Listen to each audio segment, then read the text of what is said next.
Welcome to the Writer Series podcast called Books and Company. The podcast is presented by Single to Do and the St. Peter's Episcopal Church here in Lago Vista, Texas. I am your host, Elizabeth Colvin. Every month we will showcase the art of writing, focusing on both fiction and non-fictional stories. You can visit us live or listen to our podcast. Please like, share, and enjoy the show. Have an amazing day.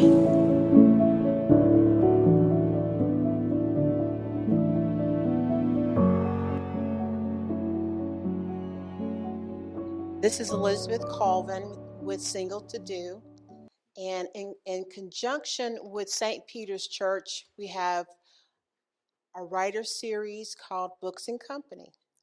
And we have a dynamic writer with us today. It's Rothya James. And we'll be going over his works. But I just want to say welcome to The Point. The Point is here at St. Peter's. Everything is lovely here. We are in Lago Vista, Texas. And this is our parish. And we just welcome you to enjoy our podcast, our YouTube, and to be our guest. So let's get started. Welcome, Rothya. Thank you. Well, Rothya, Yes, ma'am. you are a phenomenal writer. Why, very nice of you to say that. I really appreciate everything that I've written about you. And before we get too started into the discussion, I just want to say thank you for your service. Well, thank you for saying that. Yes, because he's also a Vietnam veteran. So yes. Thank you for your service. I was service. a combat medic over there. Oh, awesome. Yeah. Awesome. So I wasn't over there to kill people. I was over there to save lives. Well, that is and I got some letters from guys thanking me for doing that. Oh, that's amazing. That's amazing. It was a long time ago. Well, I know you have an extensive background in film. Yes, I do. And you came from Dallas, but you're originally from Oklahoma. Is that correct? That's correct.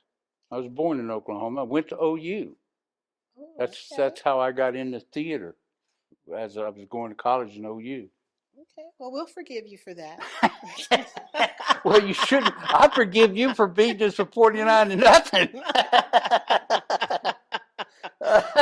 I'm still upset about that. But that's okay. If you're born in Oklahoma, you're probably going to go to OU. Right.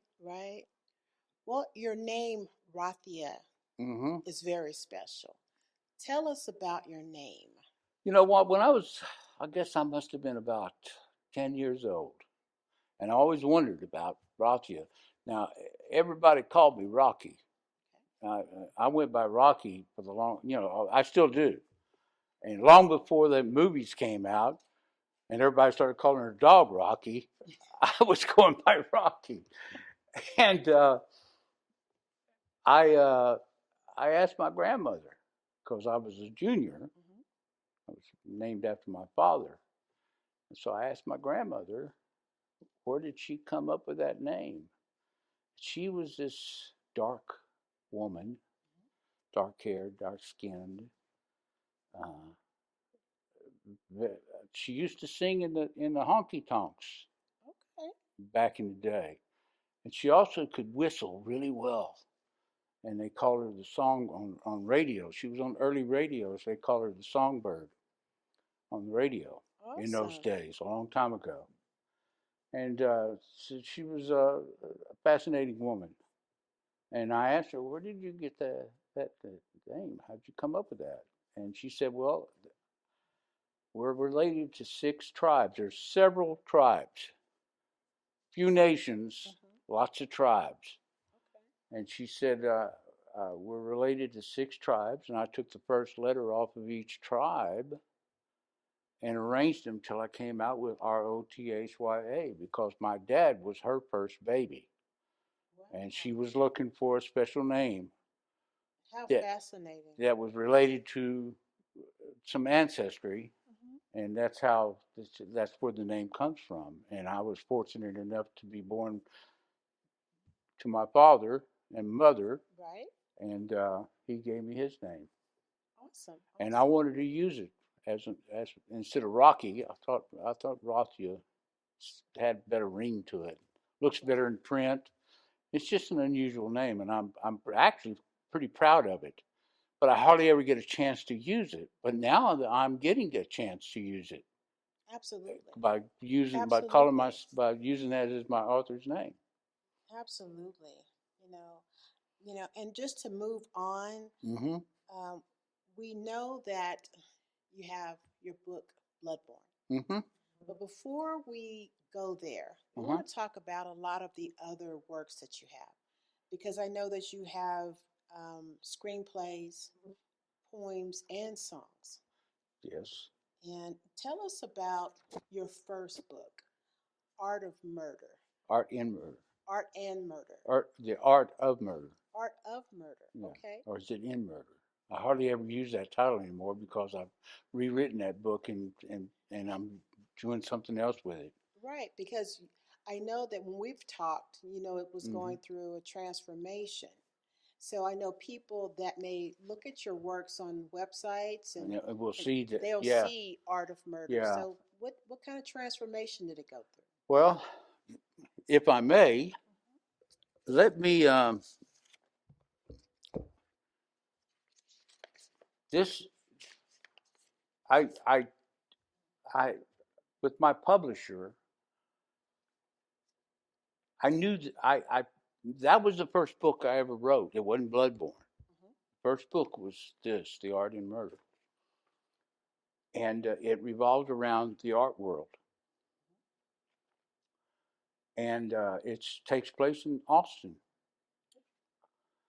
And when I wrote this story, I really felt like it was a really good story, and it's got something.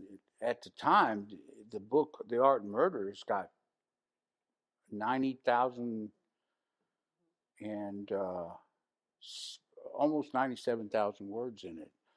I went to a class just to jump a little bit. I went to a class because I had no idea what to do about writing a book, and my daughter was going to U of T, Okay.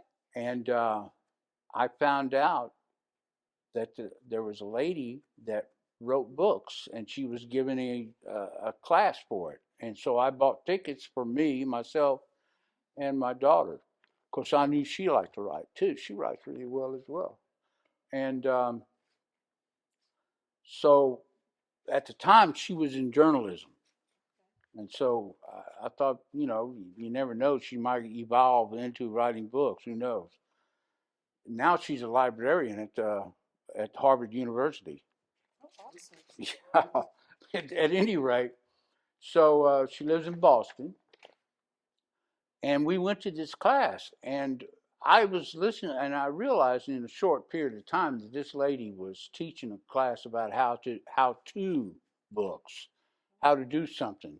She was like a lawnmower. She was using that to mow your lawn. If you're going to write a book about mowing your lawn, well, you break it down into paragraphs.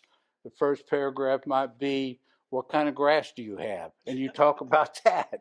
The second paragraph, or the second chapter might be, uh, what kind of machine are you going to use to mow this lawn with?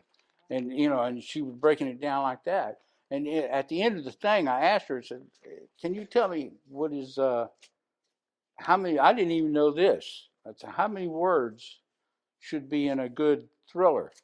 Can you tell me that? And she said about 90,000 words. So The Art and Murder had 97,000 words, almost 97,000 words. And it's a very involved story. And I, uh, I self-published it because I didn't have any idea what to do next. I didn't. It never dawned on me to get on the internet and look for a publisher. And I also knew that you had to probably go through an agent to start with. Okay. Well, I've had some bad experiences with talent agents from being an actor, and I realized that most of these agents are failed actors. That's why they become. That's why they become agents. And I kind of get the feeling that a literary agent might be the same kind of deal. As a matter of fact, I write about one in Bloodborne. At any rate, so I didn't really want to get an agent. I didn't know what to do next, so I self published it. Well, it went unnoticed because self publishing is not they get their money from the author. You give them money to publish your book. They don't spend any money on promoting it or anything like that. A publisher gets their money from selling books. So they promote it. So it's a much better deal. So at any rate, I realized that that book would just went unnoticed. It didn't get any. I didn't know how to promote it or anything. I didn't know what to do.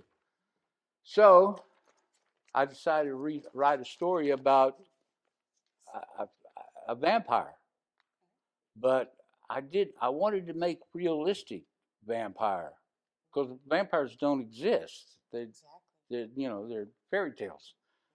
So what I did was I wrote a story, Bloodborne. It revolves around a psychopath that believes he's a vampire, Right. and that could happen. Yeah. And that's how I ended up writing Bloodborne. When I finished Bloodborne, I got on the internet and looked for a publisher that was looking for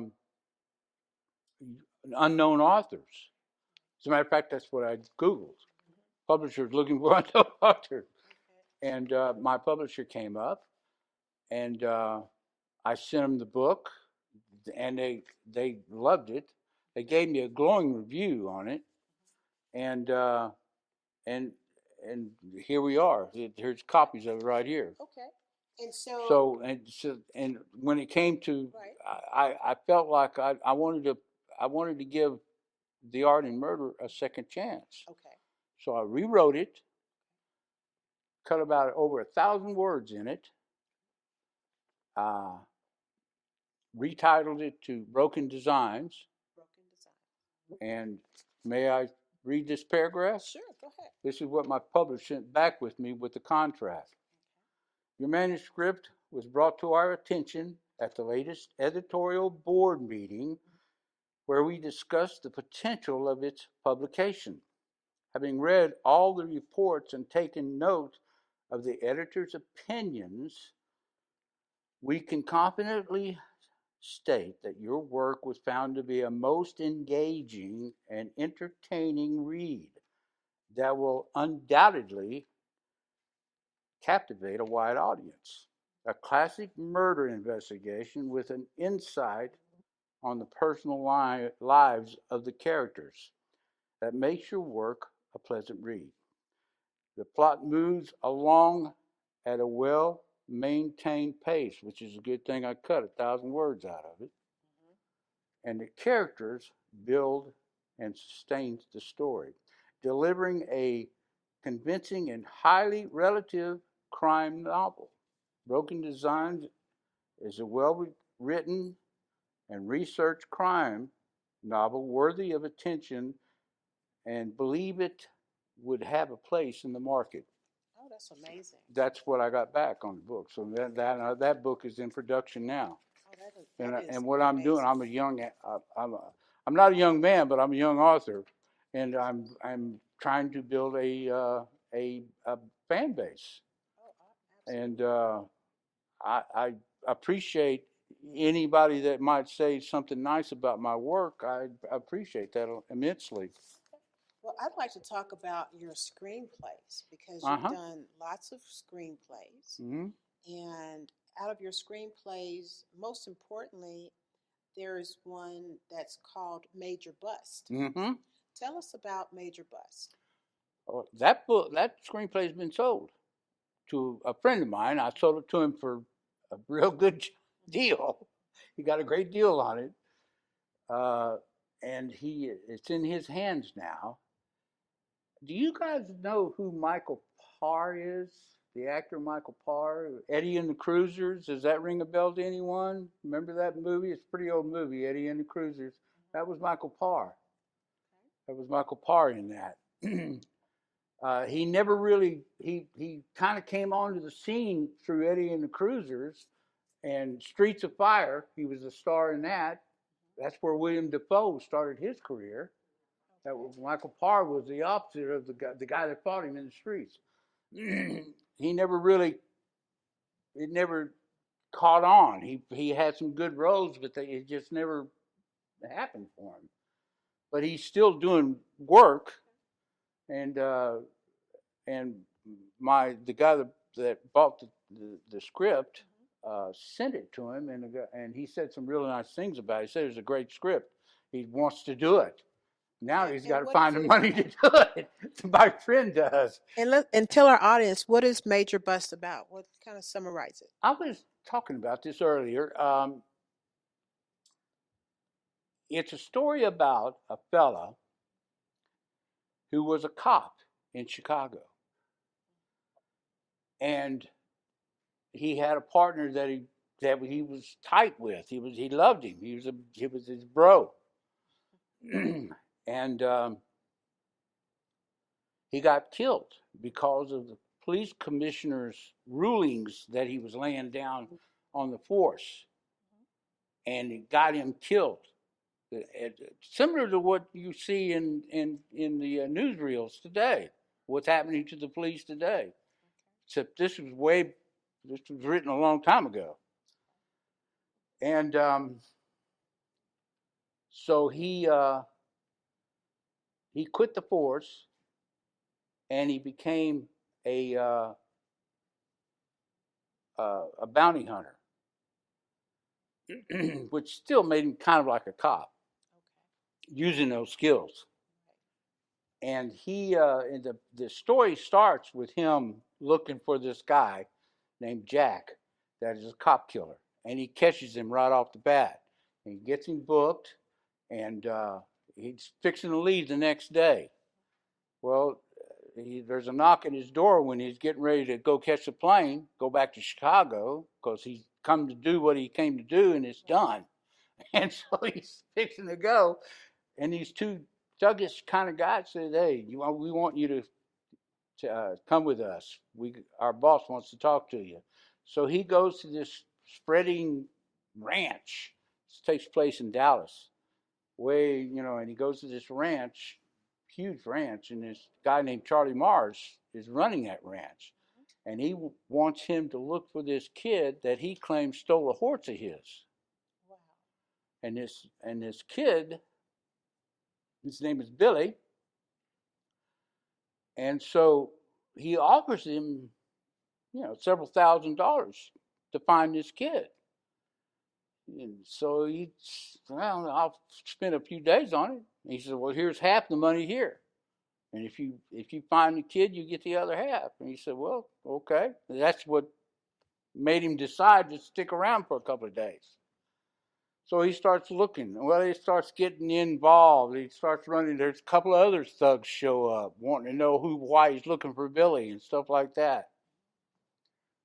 Well, it all boils down, eventually, you come to find, his name is Drake Major, is the name of the guy. So that last name is Major.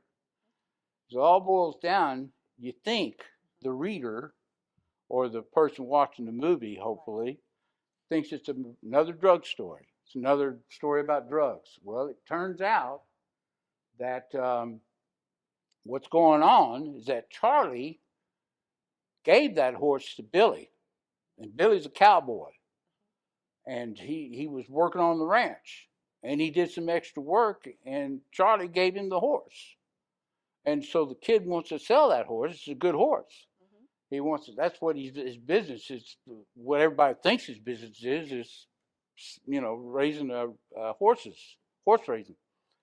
He's going to take that horse and take it to a guy that he thinks he can sell that horse to. So he puts it in a trailer horse, a horse trailer rather, and Charlie's got a bunch of them. He's got a line of them, 10 of them, and they all are white, and they all got a big gold circle on it with a big C inside of that for Charlie. And that was the brand. Yeah, that's the ranch's brand. And he takes a trailer, just at random. He picks his trailer out, puts a horse in it, takes it to this guy. He thinks he's going to sell it, but buy this horse, and he's going to make some money and pay off some gambling debts. Well, Charlie's got it in mind to make it look like that whatever happens to that kid is the gamblers got him.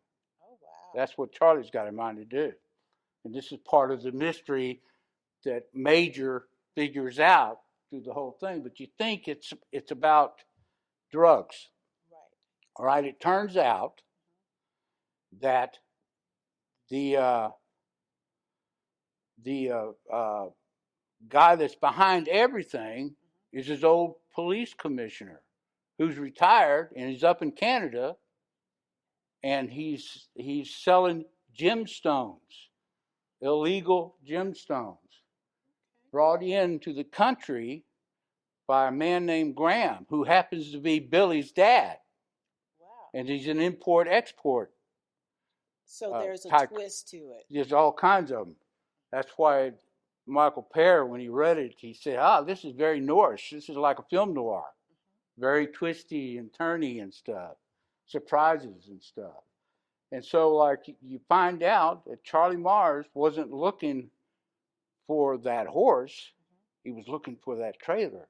Because in the trailer, if there's a hole drilled in the bottom of the trailer when you put the horse in, right? Right. And you stick a pike in there, a spike, metal spike, and you trigger the thing, and a trap door opens up, and there's compartments full of gemstones. Wow. And I did some research on it. I do research on everything I do, and can come to find out that rubies are more expensive than diamonds, and they're more rare. That's why they're more expensive. So he's got a big stash of rubies in there, along with jade and stuff like that, and gemstones. And they come from Thailand. Well, they import and export guy, who's Billy's dad, is receiving these things from Thailand, giving them to Charlie. Charlie's putting them in his horse trailer, and under the guise of selling a horse, he goes up to Canada and gives the gemstones to the old police commissioner. Wow. Well, we definitely look forward to seeing information about Major Bust. Yeah, that sounds like an interesting story. It is. And and Michael Pear said some really nice things about it. Okay. He's seen a lot of scripts. Oh, I'm sure he has. And are there any memorable films that you've been involved in? Well, I was speaking about this earlier. I did a lot of low budget films out of, and I used to teach film acting classes with. Does anybody know who Lou Diamond Phillips is? I used to teach film classes with that guy. Everybody thought I was going to be the star. Okay. But I didn't look like a Hispanic fella. I looked like a Nazi. So they didn't want me to read for La Bamba, but Lou was prepared for his break, and he jumped on it. At any rate, but everybody thought I was the better actor and all this stuff.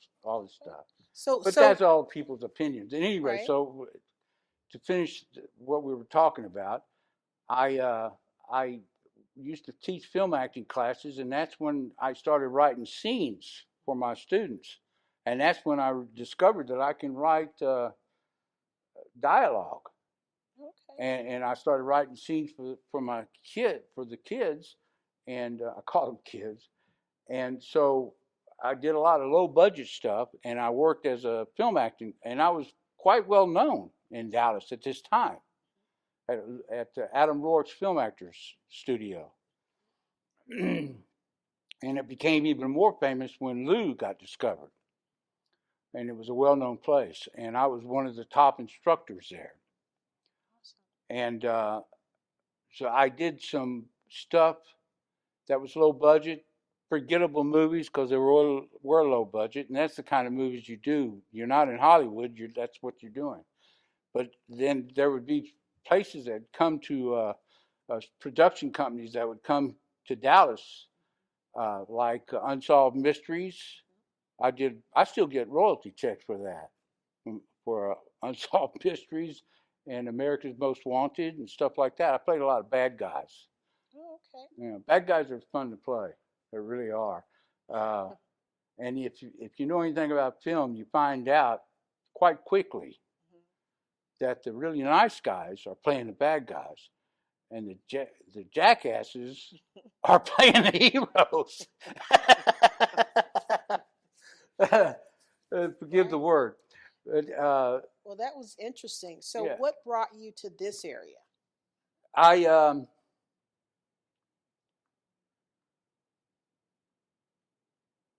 I got so along in my years that I couldn't play. They wouldn't have me read for the characters I was interested in.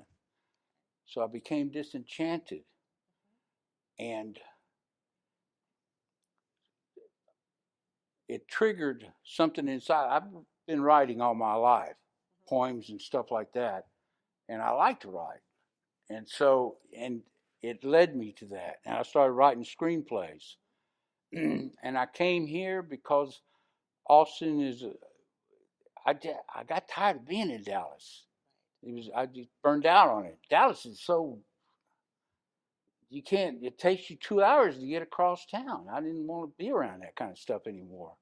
I got older and wiser. Yeah. And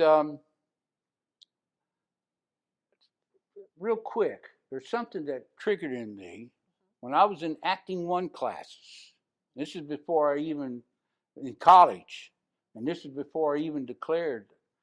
I got into acting. I was going to college through the GI Bill, and my advisor said, "Well, you got 3 more hours you need to pick up. You got 12 hours. You need 15. You get all your Bill of Rights stuff, your veterans stuff. Uh, you need another 3 hours. Why don't you take an acting class? Probably no homework." That struck a chord, so I took that class. And I fell in love with it. It felt like I was putting in an old flannel shirt that I'd had for 20 years. It just felt so comfortable. Awesome. All right, in my Acting One class, there was a 3-part scenes that the instructor called. And the very first one, I remember this really clearly. The very first one, where he gave you 3 actions to do. No dialogue. You build the scene yourself and the situation. But you had to do 3 things in it. And the 3 things was strike a match, stand on a chair, and tie a knot. You had to do those 3 things.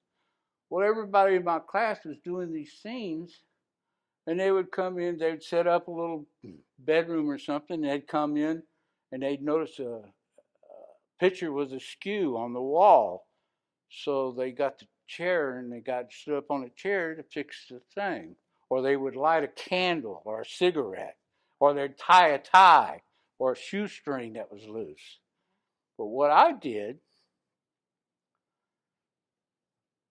I set the thing up like an office.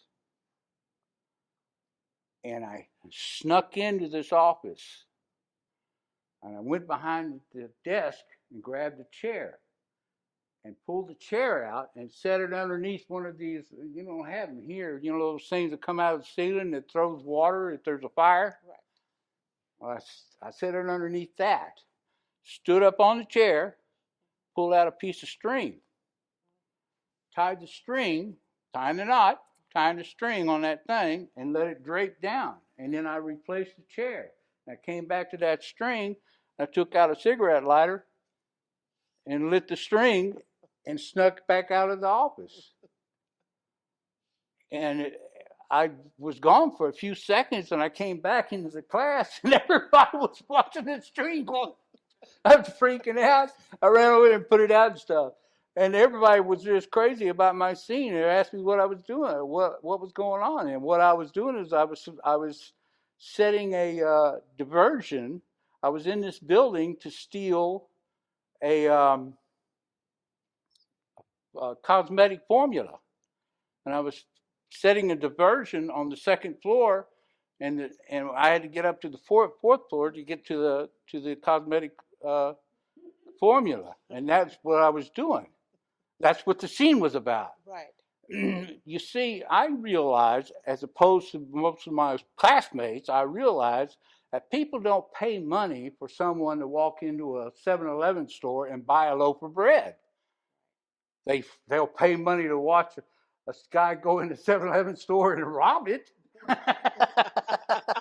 But to buy a loaf of bread, and that's when that was the first time I realized that maybe I could write a story from that experience. Oh, absolutely. And we had several 3-part scenes, and the class was always like this, waiting for my scene to start. Oh, yeah. And that is definitely reflected in your writing. I appreciate that. Lots of irony, lots of suspense, and I thoroughly enjoyed every moment of it. We're getting ready to take a break. Yeah. I've been gabbing a lot, folks. I'm sorry. We're going to take a break. But before we take a break, I really would love our audience to get a listen to one of your songs. Well. And then after your song, then we're going to come back and talk about Bloodborne. And then we're going to go over some information as far as character development and some deep information about the book itself. Okay. And do you have a favorite song you would like for us to hear? I could sing a song that my father really liked. Okay. He really liked this song. And can you kind of tell us a little history before you start singing? Well, I remember being a kid going to movies and watching Roy Rogers on TV and Gene Autry and Hopalong Cassidy, Johnny Mac Brown. You know who that guy is? A lot of people don't know who Johnny Mac Brown. He was a college football player, and Hollywood made him. He did a lot of B movies. Even Bob Still and my dad said, "You see that little guy who was watching a cowboy movie when I was a kid?" And he said, "You see that little guy right there?" I said, "Yeah." He said, "He was a big cowboy star." I said, "Really?" And he stood about this tall, but he was a pretty good actor.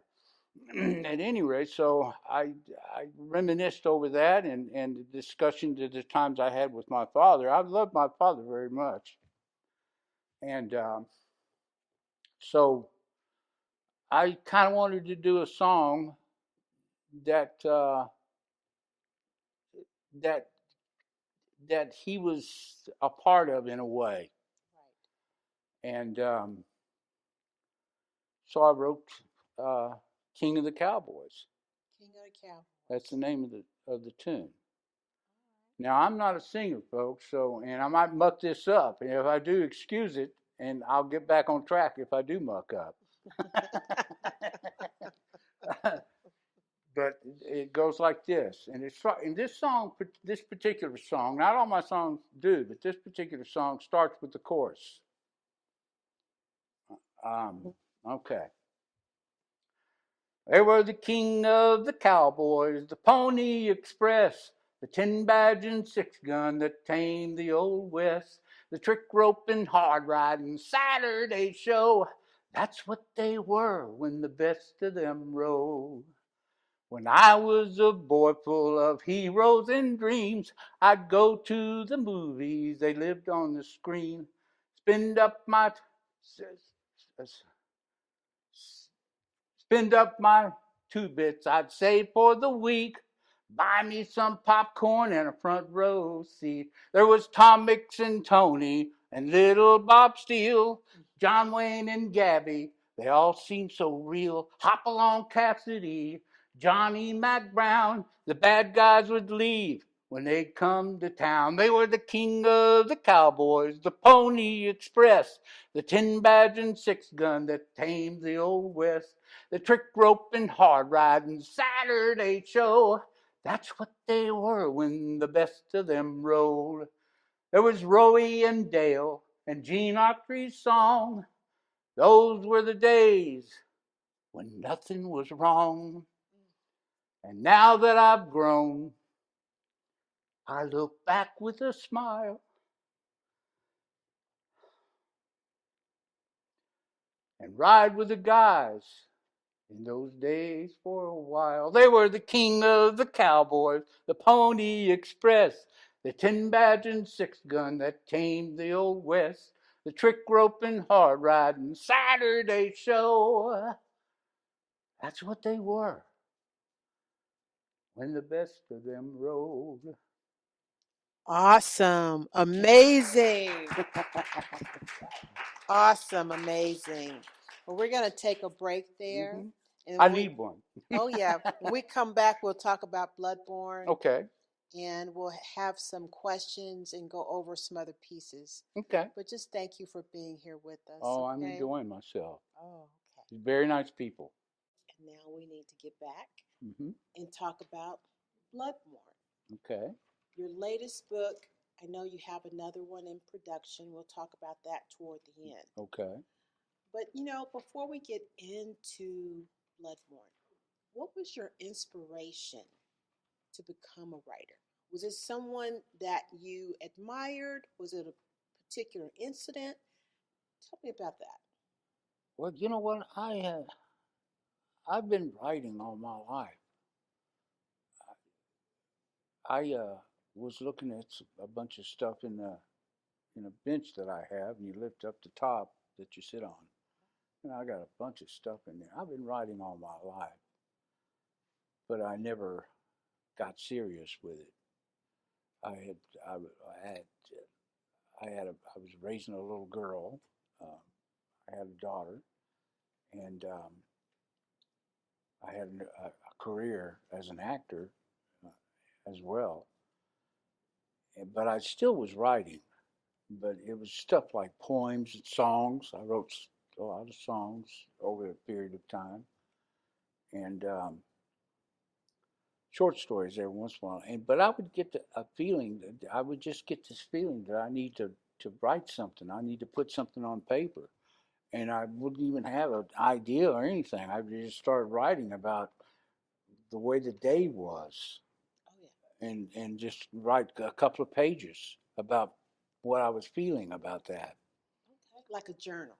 Yes, like a journal. Okay. But it wasn't a journal. It was just exercising that feeling I had to put pen to paper. Um, uh, and so I can't tell you. There's no definite thing. I, I can tell you this. When I was in the second grade, our teacher told us to write a story. She told the class, I want you all to write a story. So I started writing. The story I was writing was about 2 mice. I watched a lot of Tom and Jerry movies, cartoons. It was about 2 mice. This is a long time ago now, and I started writing this story about Flip and Flop. And when the cat came around and they got scared, Flip would start flipping and Flop would start flopping, and uh, and the adventures that they had. And as I was writing that, I said to myself, even when I was in the second grade, and I was writing that, and I said, this is fun. I like to tell a story. I like this. Maybe someday I will it will become a something that I can do. So was writing something that you just stumbled It's just into, into it. or was there like a person that you admired, like a teacher, or was it just something that you just discovered on your own? I just discovered it on my own, and That's it was awesome. through life takes you in different directions. I know a lot of writers they start writing and telling stories at a very young age. Well, I was playing baseball for my dad, and I was going to the dances, and then I got drafted and was in Vietnam, and then when I came back from that, I had a very bizarre experience when I went to Vietnam. When I left Vietnam, everybody was listening to songs like "Little GTO, You're Really Looking Fine," and the girls were working polka dot dresses, and the guys had button-down shirts. And when I came back, the kids were listening to "Purple Haze" all through your brain, you know? And the dudes were wearing beads, and the girls were going around without bras and stuff. It was like another country, and I was only gone a year. Wow. It totally changed, totally changed. So, that took me off into directions. And I'll tell you something. I learned to smoke pot when I was in Vietnam. Okay, I smoked a little pot when I don't smoke it anymore, but back then when I was a kid, I was smoking pot. I started smoking pot. The first guy that came up to me said, "Hey, you want some pot?" He said, "Pot." He said dope. You want some dope? I said, dope? I ain't no dope. I wasn't hip to anything. And I started smoking pot in Vietnam. And when I came back to the United States, I continued smoking pot. And I ended up getting arrested in Dallas for 2 marijuana joints and spent 2 years in Huntsville prison. Wow. For that. so when I say life took me in different directions, it really did, and some of them very extreme directions. And so, absolutely, yeah, that's an extreme. That's direction. An extreme direction. I clearly remember standing in my whites and my brogues in line, waiting to go eat. Nothing but barbed wire and brick walls. And I'm thinking to myself, damn, I'm in prison. I'm in a prison. Right? Right? Huh? Oh, yeah. Right. That was all a long time ago, and that was after Vietnam. But I learned to smoke pot in Vietnam. I came here and got thrown in the penitentiary for learning what I learned in their war, in the Vietnam War. So I have been through a lot of crazy situations. Oh, absolutely. And I think probably uh, all those experiences built things inside me. Oh, yeah. Yeah. And I'm sorry, what? I was decorated 4 times. Yeah. The question is, did he see action? Well, I'm not sure I'm normal. I'm not sure I'm normal now. I tell you, I can recall a time when I was a combat medic. There were many times this happened. We'd go into a village, and it was supposed to be dangerous, BC and stuff. And there was nobody in that village, and it was a big village. Nobody was in it. And there was half-cooked meals. Fires were going on in the hooches and stuff, but no people. The people were gone. Livestock walking around everywhere. Cows, chickens, goats, all kinds of livestock. The sergeant called in to the lieutenant. The lieutenant was back where it was safe. Called in to the lieutenant and said, "Lieutenant, there's nobody here." And the lieutenant wanted to know if there was livestock. And they said, "Yeah."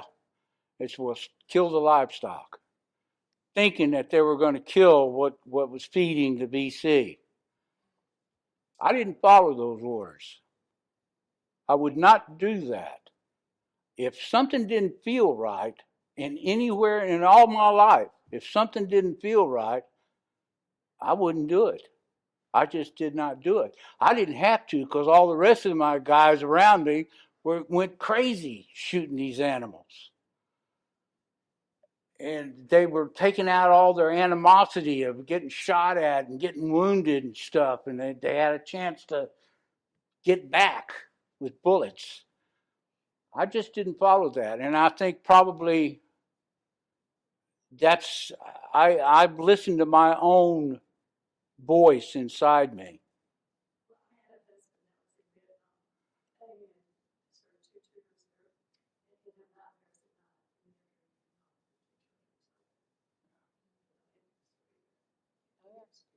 But that kind of answers your question. Yes, and we know that Vietnam can be very traumatic. Oh, Vietnam was a bad place.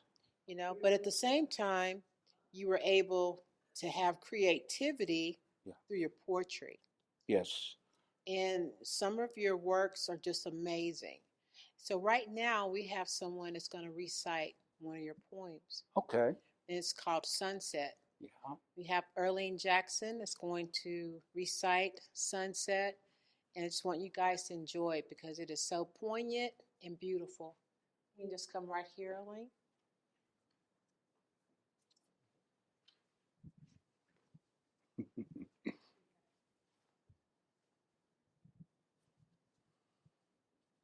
Hi, everyone, and thank you so much for serving our country. Well, I appreciate that. I appreciate it. Yeah, I appreciate you saying that. Thank you. And Vietnam veterans are my sweethearts, by the way. So He's also a veteran, too. Well, yes. Thank you for your service. Yes, I was in the medical field too, so I'm an Air Force medic. So I have a very good idea of how you're feeling there. So let me read one of your poems. Okay. It is called Sunset. It's called Sunset. Sunset. Tarnished clouds obscure his aging stage, while striving to cast his brilliance with glow beams upon earth's face. Orange, red, passion, color points horizon to enhance the struggle. It takes his last sigh, then tumbles below outline of globe and sky in one big gulp, disappearing without a whim, as if something mightier just swallowed him. It's beautiful. Yes, that is an excellent depiction of what sunset is like. So even though Vietnam was harsh, you still have humanity. And we just thank I you never for let that. go of any of that. Oh, yeah. I've always maintained my humanity, even in prison and everywhere I've been. I remember I used to rescue. There was a gal that came to my door. I lived in this little apartment-like place when I was in college, and she said, "Rocky, I'm scared." And I said, "What's the matter?" She said, "There's two guys that this person had moved out of this apartment above her, and they were vagabonds." And she came to me and she said, "Can you tell them to leave me alone?" So I got my baseball bat. I always have a baseball bat because I like baseball. It's my favorite sport, and I like swinging it. I just like it feels good. And and so I got my bat and I went up there. Mutt and Jet is what I call these guys. One was real tall, one was real short. And I knocked on the door, it was open, and I just came in. I said, "I want you two to leave this woman that lives below you, you leave her alone. And if you don't leave her alone, you will not believe the reality that comes next." And then I slammed that bat into the wall. And the tall guy looked at the short guy and said, "Get your gun." And I started laughing. I said, "That gun would have been knocked off a long time ago so you could get a jug of wine." What are you kidding me, dude? And so, anyway, just leave her alone. And they left the next day. And I've always protected people. I've always done that. I've saved two women from being raped. Um, I think they must have read that into my tests when I was in the service and made me a medic. I don't know, but I've never lost sight of my humanity. I try to relate to that Oh, absolutely. into my stories. Absolutely. Now we're going to go into Bloodborne. Mm-hmm. The part that I really loved, I love the fact that you delved deeply into your character, a character that had a severe mental illness. A mental illness that all of the characters in the book were not aware of it. Mm-hmm. But as we get closer and closer toward the book, we're able to discover it and then see the means that he takes to actually do the acts that he commits.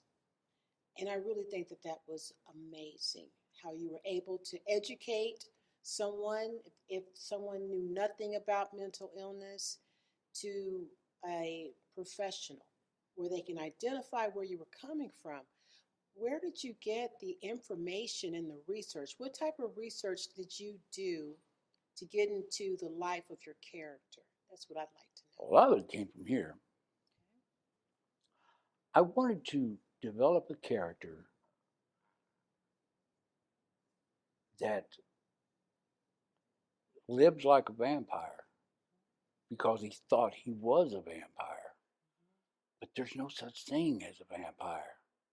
But there's been a lot of what they call vampire murders, and that's it comes from that. The idea comes from that, but the idea about getting as close to a vampire as I possibly could. So I gave him the ability to make his own things and contraption to do what he was doing because he wanted blood because he thought drinking blood was going to bring his vampire powers back.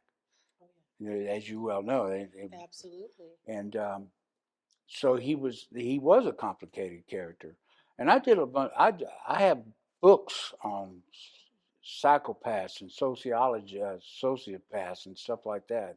I've done a lot of reading on that. One in every 25 people. A lot of us don't know this, but one in every 25 people is a sociopath. There's probably a lot of CEOs that are sociopaths. You Oh know, yeah. Oh yeah. and one in every 100 people are psychopaths.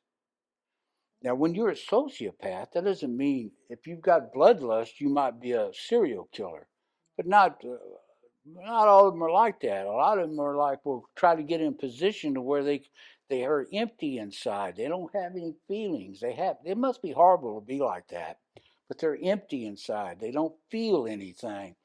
So the only charge they get in life is to mess with other people's lives, people like you and I and all of us, to mess with our lives and to disrupt them and cause hardships for us. Oh, And absolutely. that's why there's probably a lot of CEOs that are sociopaths Oh yeah. because they're running businesses and they lay down all these laws within the corporations and stuff. So and a psychopath is a very dangerous human being, and they're very similar to sociopaths, but they're more dangerous. They are they will act out their fantasies much more readily than a sociopath will. And I got the idea. Well, years ago, I was in Pflugerville working as a orbital welder. I was speaking about that earlier. Orbital welders, what they do is they weld stainless steel tubes together, and you have to do them precise. It's precise. It's in a clean room when everybody's got these outfits on. It look like they're walking around on the moon or something. It's a skill, and you weld these tubes together, and they put them all together, and they make components for computers and stuff out of in by using these tubes, putting them inside these little boxes, and they're airless boxes, and they make these components, and these tubes are transferring gases and stuff, and some of them are poisonous, and so therefore they need to not leak or anything like that. So you everything you do in the containment, every weld you make is checked severely because it could kill somebody if it's not. And so I was working this thing. I worked there a couple of years. This is out in Pflugerville, and this guy brought this machine in that didn't you didn't have to worry about it causing stains inside the tube while you welded, and or leaks, because the stains inside could cause problems too. It burns stains. It burned the heat of the weld, the circular weld. It would go around the tube. It could burn. It could burn. Air could get caught in there, and it could burn, cause burn stains, and ruin the piece. And they would look for that as well. So he brought this machine in, and he was uh, wanted to see how it worked for everybody. And it was about that long, and you fit it down, and you put it in there, and it was real simple. Made the whole thing, the whole process, very easy, but it was experimental.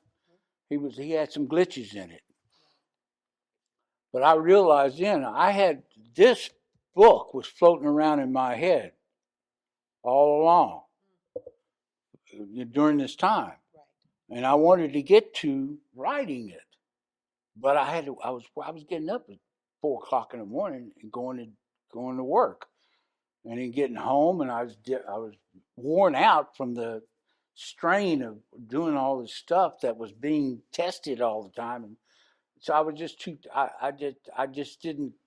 I couldn't gather myself to write anything, a book anyway. I might write a song or a short story or something like that, but not a book. And It takes a lot of energy. how did you Well, think anyway, of the title? to finish this, I decided to go to that guy's warehouse where he was building on that stuff. And you know the scene, you read the book, I'm assuming. You know the scene where they go into that workshop and that machine from Japan? Yes. That comes from him. I went in there and asked him some questions. He showed me the machine, and I wrote all this stuff down and kept it for years. You know, and then finally, when I got away from working all the time, that's when I started writing books, and I've written 3 so far in a couple of years. Yeah, and you were able to combine the mechanical elements I as wanted. far as I how the character was able to fulfill his mission. He had a high IQ. Yes.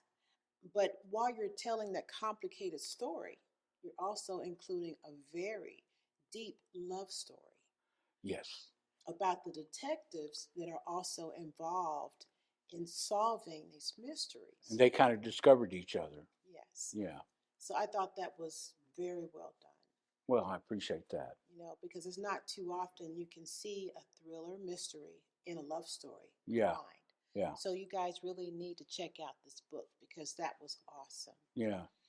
And the element of suspense was incredible.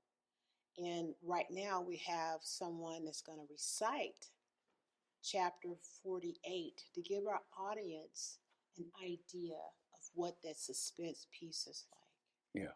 We have Lauren Ilmawanya. It was deeply quiet and motionless, like a boneyard except for weak moans that filtered the air. The sounds came from the brick wall where the Renaissance man had hammered nails the day before. Kim was tied to them. She was posed in a crucifix with each arm outstretched and bound by black silk scarves to the long concrete nails. Her clothes were torn and tattered, her face smudged and soiled. She seemed to be coming out of unconsciousness slowly, gaining an awareness of her predicament. When she comes to her full, faculty of senses, she looks about frantically, realizing her situation. In moments of dedication, Kim struggles to set herself free. She strains and thrashes with all her might, then decides it's fruitless to try.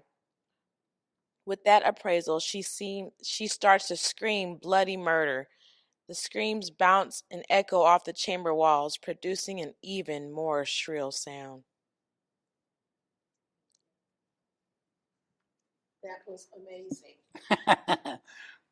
Instead of saying one word, scared, you built it into a story. Yeah. And that I thought was just truly masterful. Masterful. And I really appreciate how you were able to do that all throughout the book.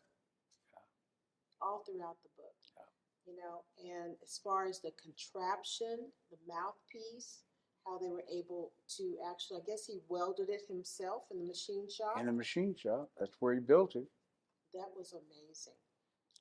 You don't find this stuff out till way into the story. Right. Yeah. Right. What made you call him the Renaissance man? Well, I like that name, that word, Renaissance. It has connotations to it. Um, and he evolved into his attire. He found a cape, and he wore his blousey shirt and uh, he found a case to carry his equipment in later on and stuff. An old old Western doctor case, the black case, and he found all these things, and it just evolved into this. Well, remember the scene when he's looking for an office space or an office, and he's walking the streets, and he stops at a light saying, "Don't walk," and he's standing with a bunch of other people. They're on the way to the Elm Street business. Elm Street in Dallas is like 6th Street in Austin. It's not near as festive, but it's the same thing.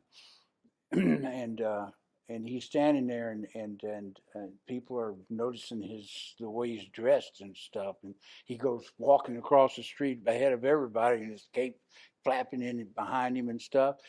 It's just I just thought that calling him a Renaissance man was a good handle for him. Absolutely. Out of from and the detectives came up with that because that lady, the waitress, described him in the bar, and she pointed out he never talked to her.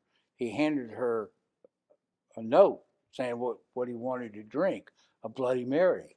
Oh, okay. Yeah. So all this stuff leans towards the vampire myth. I'd like to think this book is not really about vampires. It's about the vampire myth. Yes. That's what it's about. Yes. And the detectives always thought that they weren't chasing they never thought it was a vampire. Oh yeah. Yeah. Correct. Yeah, correct. And just they were smart people. The mystique of it. Yes. And the intrigue of it, it still gives you an idea of, is he really a vampire? Yes. I mean, you actually ask yourself this the whole time. Well, do you remember how it ends? Mm-hmm. His body vanishes. Yes. Yes. So that's what you just said. Kind of relates to that. Absolutely. And it leaves the reader wondering, well, was he really a vampire or what? Absolutely. It also leads to another story. Right. If I ever decide to do that. So you think it'll be a part 2? If I ever decide to do that, I don't write series. I write individual stories. None of them are related to each other. None of them have any relation to each other at all. A lot of writers write. James Patterson, he wrote about that Morgan Freeman played him in the movies about the detective. Kiss the Girls? Several stories about about that character. But I don't do that. I just don't. Maybe I will, and I've left Bloodborne open for that choice if I come to it. Right. Well, we have thoroughly enjoyed the book Bloodborne, I'm glad you did. and That's I why I'm want, writing them. yeah, I want people and to enjoy them. it's an awesome read, and I think you did an amazing job.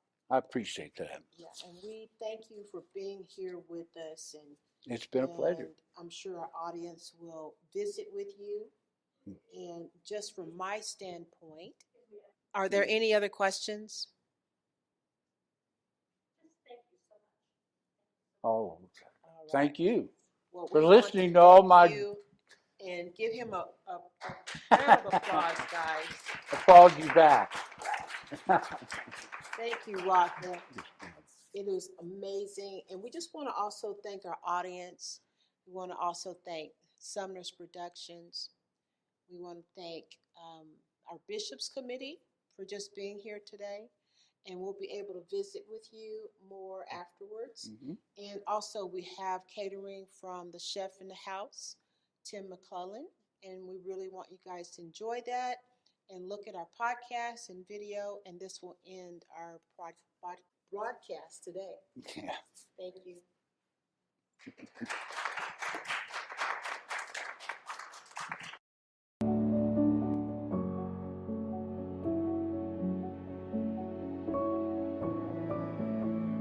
This is Elizabeth Colvin with Single To Do. Thank you for listening to our podcast. And we just want to say thank you to our Single To Do team, the City of Lago Vista, our Bishops Committee, Sumner's Productions, all writers around the world. We wish you peace, love, and tranquility. Remember to like and share. Have a great day.